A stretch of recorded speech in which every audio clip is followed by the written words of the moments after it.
Struggling to lose your gut with a busy schedule? I get it. Between broken sleep, school runs, and sitting all day at work, my fitness hit rock bottom.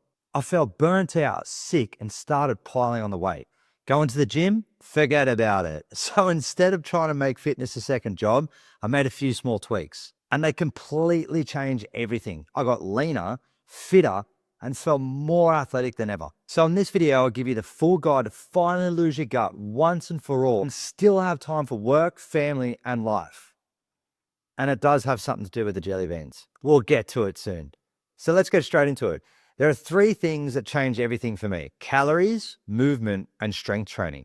I'll break each one down, starting with the most misunderstood: calories. You know that one guy at work who suddenly decides to go on a health kick? Monday to Thursday, he's on it.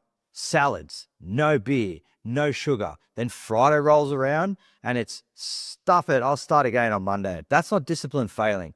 That's a bad strategy, because you can't starve yourself all week and then finally expect willpower to hold out on Friday night. It just doesn't work that way. So here's what works instead. Stop thinking in days, start thinking in weeks. If your maintenance calories are around 2,500 per day, that's roughly 17,500 for the week. To lose fat, you want to eat around 14,000 a week if you're going to a 5 to 10% deficit. So Friday is pizza and beer night? No problem. Eat a little lighter Thursday and Friday morning. You'll still hit your 14,000 calories and you won't feel like you're on punishment duty because you've had that blowout. So now we're talking about pizza and beer. Here's the part that messes most people up. They eat well all week, have one carb heavy meal, and the next morning the scale jumps up 2 kilos. Cut the panic button. That was a cheesy analogy. Work on these guys. Think of it like this jar of jelly beans. When you eat a carb, your body stores them as glycogen, basically energy for your muscles. But here's the catch. For every gram of glycogen, you also hold around 4 grams of water. So if you're going to have this whole glass of jelly beans or whatever it is, pizza, pasta, beers, you're going to hold on to about 3 to 4 glasses of water. When you eat carb, your body stores them as glycogen, basically energy's muscles. So every glass of carbs, you're holding on to around 3 to 4 glasses of water. That's sudden weight, John. It's not fat. It's just water weight. So if you go out for pasta and the scales jump the next day, just relax. You didn't just undo a week's worth of progress. Just a little extra water weight. To actually gain a kilogram of fat, you'll need to roughly eat 7,700 calories above your daily maintenance. That's like 4 boxes of chocolates on top of your usual food. I could probably do it, to be honest, but I won't do it in this video. So how do you put this into practice without tracking every crumb? Here's what I like. Either do one of 2 things. You work out your daily calories by doing a TDE calculator. You can just Google that and then subtract 5 to 10%. That's the easiest way. Or you can try the fasted Mediterranean approach, just making sure you're still eating within your range. So this fasted Mediterranean approach is fast for 12 to 16 hours, then eat mostly lean proteins, fish, eggs, heaps of veggies, olive oil, and nuts.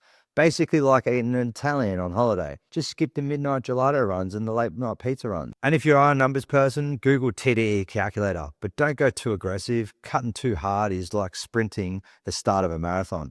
You're burnt out, binge, and go backwards. Been there many a times. All right, food sorted. Now let's get moving, like literally. Step 2 is movement. The best approach I've found is something called the Japanese walking method, which is a fancy name, simple idea. It's just interval walking. So 3 minutes fast, 3 minutes slow, repeat 5 times. That's 30 minutes total. If you don't like incidental exercise like me, swap it for a rower, ski erg, and bike. It's brutal, but it burns fat fast and doesn't wreck your joints. Plus it clears your head after work and lets you eat a little bit more pizza guilt-free. So what about the gym? That brings us to step 3, strength training. Honestly, you don't need to live there to get results. Like 1 or 2 hours max a week is enough. The secret is 80-20 rule. 4 big movements that train 80% of your body. Number 1 movement is squat, like barbell squats, split squats, lunges. Number 2 is bend movement, deadlifts, RDLs, good mornings. 3 is push movement, bench press, push-ups, overhead presses.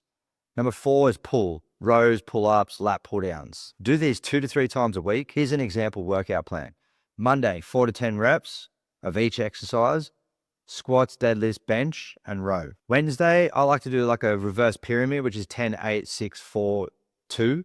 Split squats, single leg deadlift, push-ups, pull-ups. We do this pyramid because it just feels a little bit different and just adds a variety than just doing 4 sets of 10 all the time. Just a note, strength training builds muscle, boosts metabolism, and keeps you athletic as you age. Plus, it feels good to look like you train and have the confidence to walk down the street with your shirt off. So let's recap on the most important parts of this video. Okay, so track weekly, not daily calories. Remember, it takes 7,700 calories to gain a kilogram of fat.